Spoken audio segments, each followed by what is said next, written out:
We like that.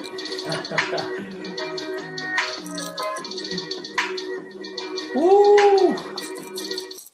Y'all already know who it is. It's your co-host that does it the most at Rick Masters 23 or Mr. Lee on IG. Hey man, we got a special guest, man. But yo, check it out. Y'all already know the deal. The Pull Up Basketball Podcast. BJ, let's get into this one, man. Interview time. Yes, sir. I'm gonna let you introduce the guest, man. Uh, Rick, you go ahead and introduce the guest we got right now. Yo, man, y'all already know what time it is. Like I said, Mr. SB, success bound. Anthony Alston or Alston, if I'm pronouncing it wrong, because I know some people say it different ways. And he goes by Ant. Yo, brother, welcome to the show, the Pull Up Basketball Podcast Show. How are you doing? Already, man, I'm blessed, man. Much gratitude for y'all having me on the show as well. Absolutely, absolutely. Yo, B Jizzle, man, did you want to kick it off or you want me to go ahead and kick it off? You got it, bruh. All right, man. So I'm gonna start with the first question, man. Just tell us about yourself, man. The origin story. Growing up, where did you grow up? Like, how did you fall in love with basketball? Just give us an origin story about yourself. Yeah, so I'm originally from North County, San Diego, the city of Vista to be exact. And basketball is my second sport. So, like, me loving it kind of came naturally because it wasn't like forced or like I wasn't made to play it, more or less. Track was my first sport, and it's actually my better sport. So like track was kind of like what I was all in. Like I had like that dad for track, and for basketball, I kind of was the opposite. I kind of just was doing it because I loved it. But basically, I started playing in third grade, just by myself, kind of thing. Third grade, third grade. So you said you started in third grade. So who were the players you were watching back then? I know you must have been an NBA fan, college fan. Who were some of the players you were watching back then that got you into it? It wasn't even players. Like the player I was watching, emulating, and I was Iverson Okay. for And sure. Because my go ahead, go ahead. no, I was gonna say all my I'm the youngest of three, so both my brothers and my dad, they all from North Philly, and I'm just from Cali. So every sports team and everything, we all just Philly, Philly, Philly. So that was just I didn't even have a choice about the Iverson thing. And no, all I was gonna say to you was I noticed because I watched some of your videos on YouTube and all that good stuff, and I was Hmm. like, man, this dude be picking that ball off people like he real scrappy. Then Yeah, he was wearing a number 3 on one of them teams, so I think it was the Georgia team when I was watching. So I was like, yo, this man is scrappy, and it did remind me of that Iverson type stuff. Like you ain't careful, you'll come out of nowhere and pick it off, man. So for sure. far as high school, yeah, it's high school like. Was it Rancho? Is it Rancho Bueno Vista? How you say the high school? Yeah, Rancho Buena Vista or RBV. There we go. There we go. And that's in Vista, California, right? Exactly. Yeah. So how was that? Like what, when you made the high school team, like what was that atmosphere back then? Well, I played freshman, JV, and varsity. While I was one of the better point guards at the school, like I could have played VAR kind of all 4 years, at least the 3 years, but Mhm. I played every level. I was doing good at every level. Um, my junior year was kind of my breakout year because it was just my first year on varsity. We're 26 and Mhm. 4. I was playing with Johnny D. If y'all heard of him, he averaged 32, and I was the point guard. So we're kind of like a dynamic duo, more or less. And then he left. So he was the number one scorer in San Diego, averaging 32. Then he left, and I had a bigger role my senior year. And then I was the number one scorer in San Diego, averaging 26. And I was kind of just all she wrote from it. That's kind of when I was aggressive and just got like the full confidence to my game, really. Okay, okay. And then of course, when it comes to high school, what were some of the things that, whether the coach, whether it was yourself, whether it was teammates, I mean anybody in the organization back then, what were what were the next steps or what people were telling you to get to the next level as far as college? Like what was that like, that transition? Honestly, it wasn't really much of that. I'm not saying I didn't have guidance, but it wasn't really much of that like college talking. You need to do this to put yourself in this position Hmm. kind of thing. Because my grades was terrible all throughout high school, so that's how I ended up at the JUCO route. Like, kind of Hmm. university wasn't really an option because I Hmm. didn't understand the value of school at this time. Mm. Okay, okay. When did you I'm trying to think here. So basically, now was it all because of grades? You know, why the bigger schools? Okay, I see. That's something I learned. That's something new for me. So I didn't know really bigger schools would look at that and kind of keep you, even if you were good enough to play on their team. That's something I learned new today. So I appreciate that. But already. you know, the JUCO route. Now, of course, you know, I know BJ trying to get in, so I'm gonna go ahead for him. Now, of course, when you got to that college level, so we know Texas A&M International. BJ, are you back with us? You can Yeah, hear us? my phone keep cutting out. Can y'all hear me? Yeah, we can hear you. So, BJ, I'm gonna let you take this one. I already did the origin in high school, so now we in college. Texas All A&M. right, cool. All right, and so with the Texas A&M International D2 University in Texas. So kind of tell me not so much what it was like, but tell me the transition from high school to college for the people listening onto the live as a hooper, telling the people who do hoop at the high school level, what's that like going jumping to the college level for you? And what was kind of going through your head out of high school? So, I mean, the jump up from high school to college is no joke as far as like the speed, the just time management, the scheduling, and just the physicality and just overall day-to-day life. Like I definitely wasn't ready just leaving high school and going to college basketball. And before I got to my school out in Texas, I went JUCO. Like I said, I had bad grades, so I went to Arizona Western. I got a scholarship to go play there. I was an All-American there, and I was supposed to go to this school, Texas State. They were in Conference USA, this good D1 school. And we got so long in like the recruiting process, blase. And then on my official visit, they brought me and a fifth-year senior out there. And the fifth-year senior had already played for one of the assistant coaches out there. So the story was kind of already written. They ended up going with him. And all my recruitment kind of fell off because when schools are calling, my coach is telling them, like, he's basically already going to Texas State. Like, it was like a done deal. So then that's why I fell in my D2. They were just very, like, consistent in recruiting me. The coach was a holy man, so I just kind of liked how he was saying he could shape me into a man, and just they had success and things like that. So that's why I ended up at my D2 in Texas. But more or less, I wouldn't have been ready for the D2. I was barely ready for my JUCO at the time. So For sure, for sure. Um, Now, so how many years did you spend in college at Texas A&M? And also, how do you feel about the Division 1, Division 2 thing? Like, you got people saying, "I want to go to D1 out of high school." Like that was my thing. I want to go D1, D1. But how is it important? How did it help your growth, or did it help for you to go to like a D2, where I presume you got a lot of minutes, a lot of burn, a lot of shots up, things of that nature? Do you think people get caught up into that whole D2, D1 type of talk? for sure, like, and it's just even natural too. Like, there's even kids now, like, oh, I'm not playing freshman, and they're freshmen. They like need to play freshman. They're just like worried about like the name or like politics and just things like that. But the D2, D1, I mean, the only difference is like they like have a bigger budget, so they're getting more gear and more like resources and things like that. But talent wise, I mean, there's dogs at every division, even all the way down to NAIA. But I would just say like the big man position is definitely a difference between D2 and D1. And there's obviously some talented guards, blah, some athleticism, things like that. But the competition it's not far between D2 and D1. Like, we played Utah State my first year, and Mm-hmm. we lost by 7. I went dumb that game too. I almost had a triple doubles. Like, there's Mm-hmm. not a far gap at all, like, whatsoever. Yeah, it's really not. And what I see, the mid-major D1s now, to me, that's becoming more popular to the powerhouses they got right now. Like they actually choosing a lot of these mid-major and D2 schools that are coming up because all it is just the size of the school. That's all it really comes down to. Um, And like now with the NILs, it really don't matter. It's more of yourself as opposed like the school can put you on a higher platform and bring you more endorsements or NIL deals and stuff like that. But it's more of your platform nowadays. Like it really don't really matter where you go, more or less. right. So kind of take me through your freshman, sophomore, um, junior, senior. If you spent 4 years there, so the transition, what did you feel like you got better at, and what do you feel like your strengths and weaknesses year by year and your experiences? And what was your most memorable year in your opinion? That's a good question. Things that I definitely got better on.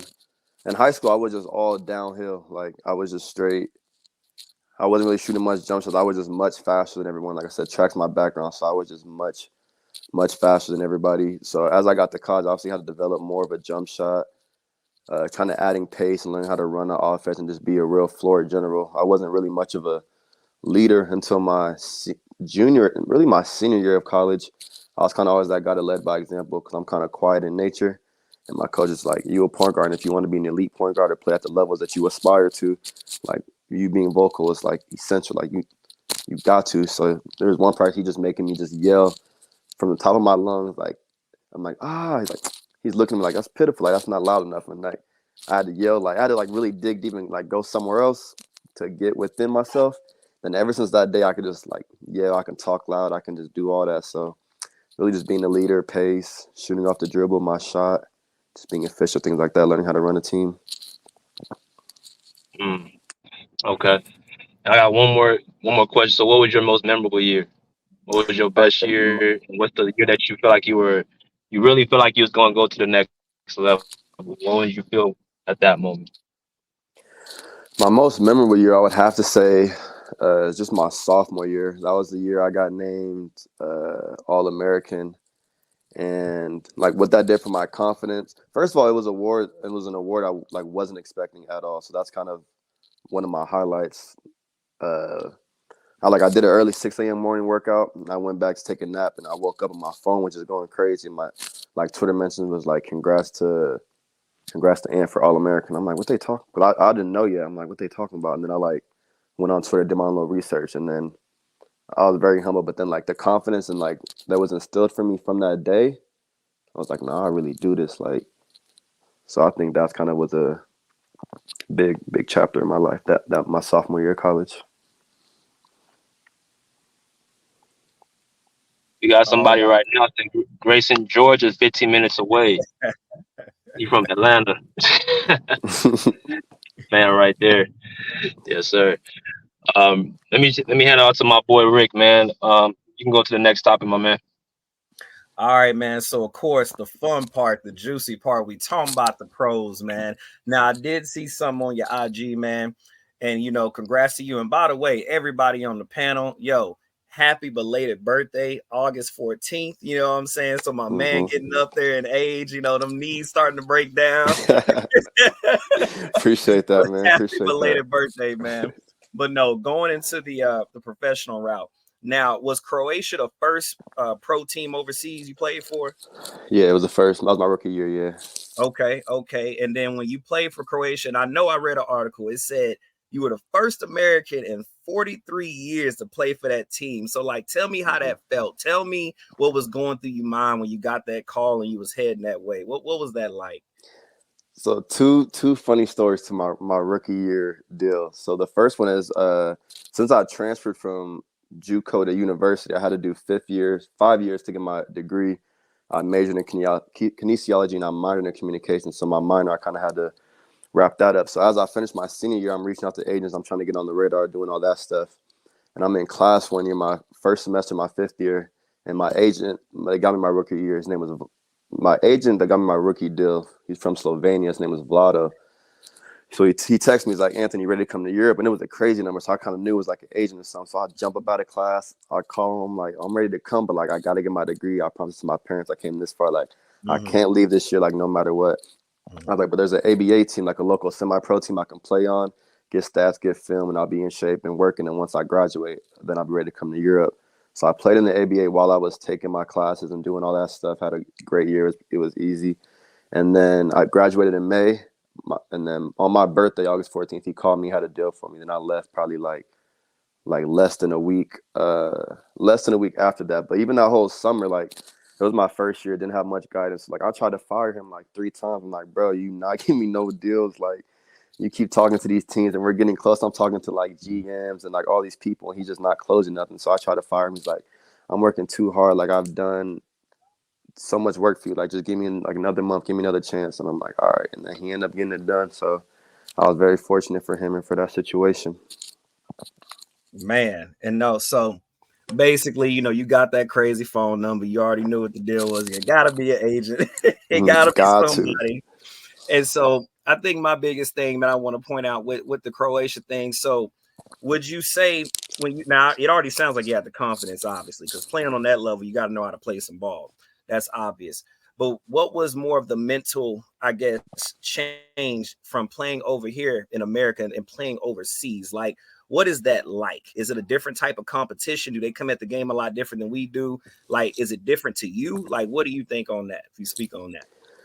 I mean, now I kind of obviously have a more better approach and understanding of things. But my rookie year definitely was just like really I was too much in awe. Like every day I'm just like, I really just couldn't believe I was really overseas and really just like living my dream. I'll be like, damn, like then once I kind of like snapped like out of that and got to reality, then I was kind of more up tempo from there. But it was 2 Americans, it was me. Then I had an 8-year vet. So me having a vet like that, he was 32, 8-year vet.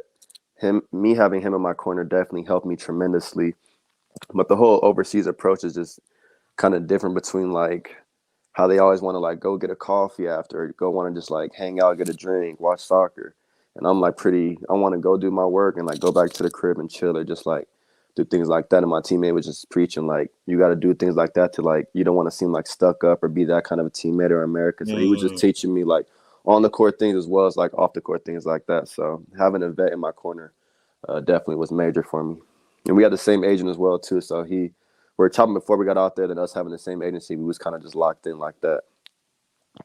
Okay. Now I did also see that you had Armenia and then Georgia. What was the second, professional team you played for? So after Croatia, I went to Spain. Okay. And after Spain, I went to Morocco. After Morocco, I went to Armenia, and then I went to Georgia. Okay. So man, you a journeyman through there, man. Yeah, for sure. You done seen it all. So with that being said, though, and what was your, I guess, your favorite team to play for over out of all those teams? What was your best memories, your best time where you felt like you were at your most confident, your most comfortable, like you kind of had the game down? Which team was that? It's got to be this last season. I feel like everything kind of just came together, and I really felt like my pace was good, and felt like I was really running the team, and just felt like I could really do what I wanted when I wanted, to an extent, obviously. But I really felt like this year was like turn it on and off, cruise control. Like I can just do that. Man. And look, one thing I want to say if I hand it back to BJ, like I said, I was watching that Georgia, that little pro, I guess it was like, was it a championship or like a playoff? I was watching like a 6-minute video on your YouTube, and I remember watching that, and I think you got Defensive Player of the Year, and I think you got some more honors. But like I was telling BJ before the show, I'm like, man, one thing I like about Ant's game is that he's very patient, he's very methodical. Like you could tell he can score what he needs to score, but he's more so involved in making sure that everybody else on the floor is also playing as well. Like I just saw how patient you were, even when they were trying to crowd you, double team you, try to rush you into a spot. It's like you always had a control with that. And with that being said, was there anybody that that you looked up to that taught you that, or did you already kind of have that in your game? Like when did you get to that point in your game style to where you just knew how to orchestrate an offense like that? So no one really. Cause I won't say my whole career is just straight out the mud, but I'm definitely like JUCO product. I definitely kind of just got it how I was living it. So like, and I'm very like humble and been real with myself, just because my dad's always just like never sugarcoated nothing, just like growing up and things like that.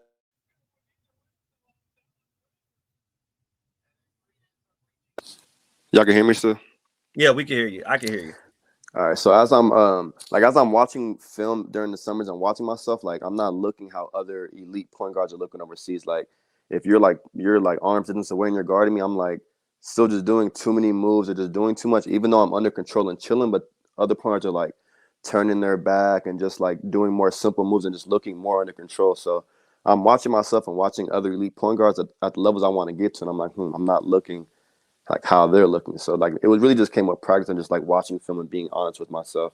Like even parents are like thinking all their kids now need like trainers and need all this and that. I'm like, you can watch your kid and you can watch a kid who's a little bit more talented and kind of see the movements and just be able to see them by your eye without having a trainer have to tell you things. So the eye test and just looking and being real with yourself is kind of how I realized how to manage a team and just being under control and things like that. But also to piggyback on what you just said about scoring when I want to and like running the team in blase, like that's exactly what I was doing this year, and it was a different role for me. but you have to understand, like, sometimes it's not always appreciated. So, like, sometimes, overseas, they want you just to get to it, score. But if I was doing that this year, like, the overall team, we wouldn't have had the success that we did. Like, I average 8 assists, so I needed to lead the league in assists. I needed to be more of a floor general as opposed to trying to be a bucket, just to make my other teammates happy, keep them involved in, like, real point guard things that people don't even know about. So I also got to make sure you know when to do it, what country, what year for you, and things like that. So, like, year 5, I can maybe play with it and do things like that. But year 1 or 2, I definitely can't just try and be a pass first point guard, more or less, or things like that. That make perfect sense. Yo, BJ, I'm gonna throw the assist back to you. All right, man. So for those of you guys who do not know, me and Ant played on the same pro-am team a couple of years ago. Got the championship out here in San Diego. Always had respect for Ant, you know what I'm saying? Speed, defense. I always look at him as more so of a guy who fills in the gaps. Like whatever you kind of need a little bit of something, whether it's the defensive end, whether it's scoring a bucket, whether it's hustle, transition, he kind of does a little bit of everything. So, and in your opinion, would you rather be considered a point guard or somebody who likes to score the ball and actually be both ways? What would you rather be known for? Definitely 100% a point guard. All right, tell me why. Because, like, even like yesterday, I was just thinking to myself, I'm scrolling through like IG Reels or TikTok, scrolling through something, and I'm seeing like this video, like a compilation of like dimes, and I'd much rather watch like stupid dimes as opposed to like tough buckets or just like layers or just, like other intangibles of the game. Like me just watching a nasty clip of dimes and no looks and hands up and all that flair, like that really had me like hyped for real. But like I know I can get a bucket, and people know me know I can get a bucket, but me saying like, dang, I like the way you ran the team, or I can see you can score what you want, but I see you don't. Like those are bigger compliments to me as opposed to, dang, you was getting buckets, or whatever people say. Like them complimenting my whole entire game and saying that I know the game, I'm smart, IQ, and just the kind of compliments and love that people do give me when they do watch me play. That goes a much longer way for me. Okay, so last little section we got. If anybody have any questions for Ant, you free to ask them in the chat, and I'll put them on the post. Or if you guys want to click the link and hit them in person, we can do that as well. If Ant got time for that, you can definitely hit that up. But let's talk about this too. So what's up next for you? Because overseas, updating the contract, always your resume. So what do you think is up next? What's looking up for you in the future for next season? I'm not sure. I signed with a new agency probably a couple months ago. This agent out of Greece. He has a good history. He's been around for a while. So I'm just kind of letting him do his thing and seeing kind of what he can get me. I'm just staying patient, still working. I just got back like 2 months ago, so I'm not in necessarily no rush to get back and leave again. I'm enjoying Cali and things like that. But like I said, I definitely want to keep playing as long as I can, at least one more year, at least, like bare minimum. I've been doing my training thing for a while now, so maybe starting some training more. I was coaching at Zaza Pachulia Academy in Georgia last year while I was playing. So I might get into some. I don't really necessarily love the coaching thing. I'm more of a one-on-one trainer, but not opposed to coaching. But like I said, you never know where basketball's gonna take you. But Bro. Could be coaching, could be training. I want to keep playing, things like that. Bro, So. tell them about the training. Different from coaching. It's a difference. People think it's the same. It's not the same. It's different. Totally different. I mean, you got to control. Like it's more easier for a point guard because like now I'm already controlling like egos and make sure he's involved. So, like during a coach, you're controlling like, oh, this player is not involved this game. So you having to control everyone's emotions, egos, on the court, off the court, things like that. So like, I'm not saying I don't want to do all that, but I'd much rather lock into one young prospect and just develop that and really just see the fruits of the labor. I just love seeing the progress of like something you really touch. Like you're more hands-on in training, you're more involved, it's more personal. So like I like that aspect. So first of all, so as far as the basketball concerned, because you're around our age, have you kind of seen the change even from around us to you see the kids are like 21, 22? What's the biggest difference in basketball for you from that vice versa from like somebody like me who thinks like I feel like the defensive end has kind of went away from what it used to be. I don't think kids today really value defense like they once did. So how you feel about that? Yeah, I mean, just to piggyback on what you just said, like kids don't value defense and things like they used to anymore. They're definitely more skilled and athletic. Like we obviously had athletes back then, but like now they're just like freak of nature athletes. Like they're dunking in Crocs and just like not even stretching and things like that. They have all the trainers, all the resources. So I would say they're definitely more skilled, and the game's headed in the right direction. It's a little more scoring and not team ball, more or less. I like to watch a lot of EuroLeague and overseas ball, but American ball, I mean, they're skilled, they're talented. The game's pretty crazy nowadays. So I don't know. All right, we got a couple questions in, and then we're gonna bring in our man Shine, who's on the panel. So first, Hope Davidson said, "And would you prefer staying overseas, or try playing in the NBA?" So I get this question a lot. Like even overseas people, they keep asking like, why you keep going overseas? Like, why not try G League, NBA, blah blah blah blah blah. Like even when I was probably like a sophomore in high school, my dream just shifted. I was watching Through the Fire with Sebastian Telfair. The documentary is my favorite movie of all time. I was watching that, and at the end of the movie, his brother was playing in Greece, and just the lifestyle and the life they was living over there. I'm like, dang, I kind of want to go. I want to kind of go live that overseas life when I get older. And even last year, before I went to Georgia, I had my same OG from Croatia, my vet. He is pretty connected now, so he had got me a private workout with the Stockton Kings, which is the G League team of the Sacramento Kings, and I'd already like had my thing booked for Georgia, and I already had that motion going, and I just had to like respectfully decline that. But like I could have made that work and tried that route, but like that's not a big aspiration or goal of mine, and that's not even something I even like brag or just keep telling people. But I've had like chances to like go do things like that.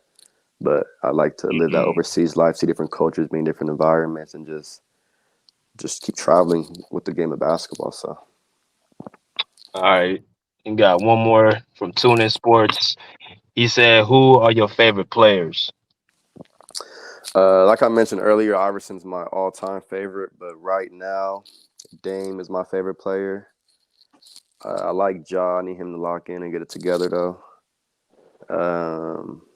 I like Luca. I just appreciate all the real point guards. Ant Edwards is a dog. Mm. You know, play for game players. I like all the great point guards right now. Word, word. All right, so we got our man Shine in the building. Shine, what's good, bro? What's good? What's good, cuz? Rick, what's happening? Anthony, what's up, bro? What up, Sean? Thanks for joining us. Yeah, no problem, bro. Hey, what year you graduating? 2012, high school. 2020. Oh shit. So I was thinking you were gonna be a little older than that. Did you ever get to play down there and run and shoot? Play a run and shoot?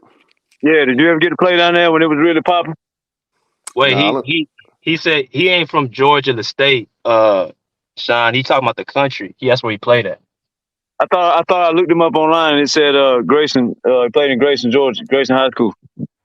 I think No, that's a different there's enough. Yeah, he got arrested. He got arrested and all that. I'm like, I don't know who Buddy is. Oh yeah, you gotta change your name then, cuz. You gotta go to court, get your last name changed. Already, I'm gonna start going by SB for real. Yeah. That's what's up. No, if you played over Grayson, because I don't know nothing about you, I'm not gonna hold you. I was just trying to study up, look what you was doing. That's the first thing I saw. Not less love though. But yeah, congratulations, man, on your career. Let me ask you this: so being overseas and being here, I don't know if somebody asked you this before, because I'm moving, trying to get all my stuff out of my apartment and shit. Did anybody ask you, is it harder to score overseas? Like Luka, Giannis, everybody be saying the rules are more old school overseas. The game harder over there, the game tougher over there. Do you agree with them on that? I definitely agree, and even with someone like they're obviously playing on like Euro League and the top levels, but when you're just playing in other leagues like that, like they're not giving us Americans no love. So if I'm driving, like for example, when I was playing in Spain, Yes. I did a Euro step, boom, Euro. dude just like hits me right in my chest. Like the ball's out on me, like it went off my hands, but the ref didn't call the foul, so he just gave us the ball back, even though it's out on me. But I'm like, ref, I would rather have a foul as opposed to you just give me the ball back. Like I want to know you've seen the foul. But like it's just stuff like that, they're not giving you no calls. So it's definitely harder to score as far as like spacing, things like that. And you're not getting calls on top of the spacing. So it's definitely a little tougher, physicality, all those things. Yeah, that's what they're saying. I just wanted to kind of hear it from somebody else. But I know if Giannis physicals he plays, if that man is saying it's tougher to score over there, bro, it's 100% facts if he's saying it. Straight up. Giannis big. Yeah, he a monster. So if he's saying it's tough to score over there than it is here, that says a lot. But hey, man, I appreciate your time, man. I gotta get up early, so I want to jump on here.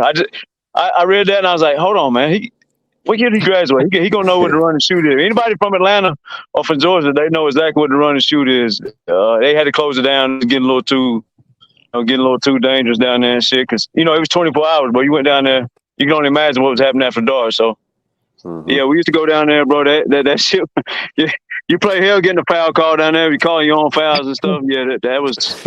But that was a popping spot back in the day, bro. That's where everybody went down here. Sharif Abdul Rahim. I don't know if you remember him. Mm-hmm. There was a guy named Stan Simmons that played Sharif in the state championship. I played against Stan. But yeah, that's where we all went and played pickup ball, bro. It's you talk about people bumping you in the chest. Yeah, that's exactly what it was. So. But I appreciate your time, bro. Alrighty, bro. Thanks for stopping in. All right, yes, sir. Rick, cousin, holler at y'all. All right, bro. Yo, if y'all got any questions, hey, y'all smash the like button. Like Hope said, smash that like button. If y'all got any questions for Ann, please give them in the chat. Or y'all can come up into the panel, let y'all in. Rick, you got something else you want to ask Ant? Yeah, I was going to ask Ant real quick before people keep asking the questions here. And tell us about, Success Bound, man. Like, speak on that a little bit. I see that it's a brand. I see Success Bound team. Tell us about that. Yeah, so Success Bound, I guess it started as my name. Like it really was just like my nickname. And as I started playing, I made the change from the E to the 3. So the 3 in Success Bound stands for the 3 common denominators that all successful people have in common: ambition, determination, and dedication. And then, so like it's more than a clothing line. Like we're a brand. We have the podcast behind it. The nonprofit's coming soon. That's in the early works.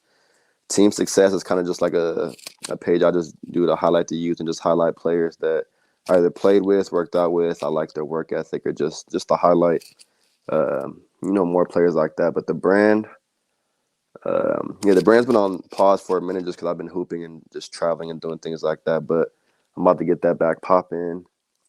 And yeah, man, everybody stay tuned for that.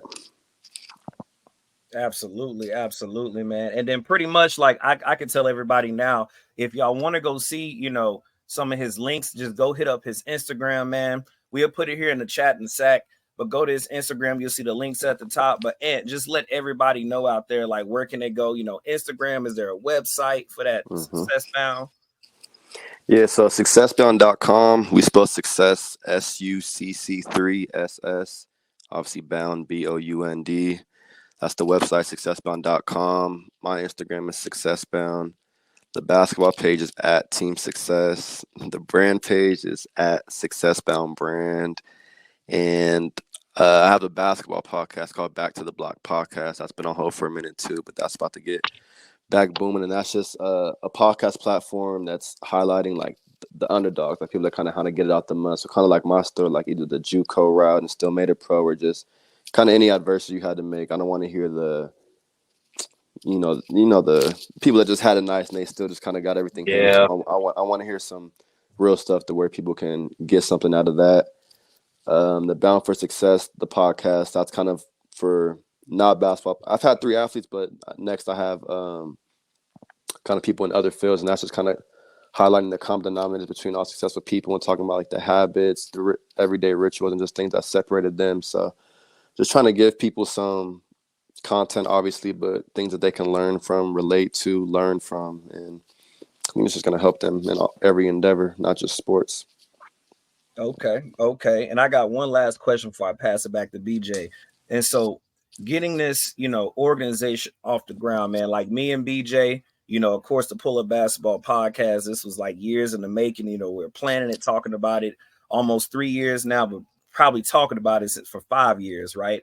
So tell us, you know, how hard is it? Because I know we got some people in the chat now that's starting up their own channels, but how hard is it? How consistent do you got to be to keep something like that going? Like, do you pour into it every day? Are you always making changes? Like, talk to me and BJ and the people who are starting it up. Tell us how you go through that, how you keep it maintained, and what's some of your practices. Yeah, so it's not the easiest to balance just because I'm still actively hooping. So I'll be trying to, like, between having early workouts, lifts, yoga, meditation, researching the brand, going to get research, like going to get merch, going to find price, like it's going to do things like with hand. Like I'm doing things by myself. I have people that I obviously reach out to for help.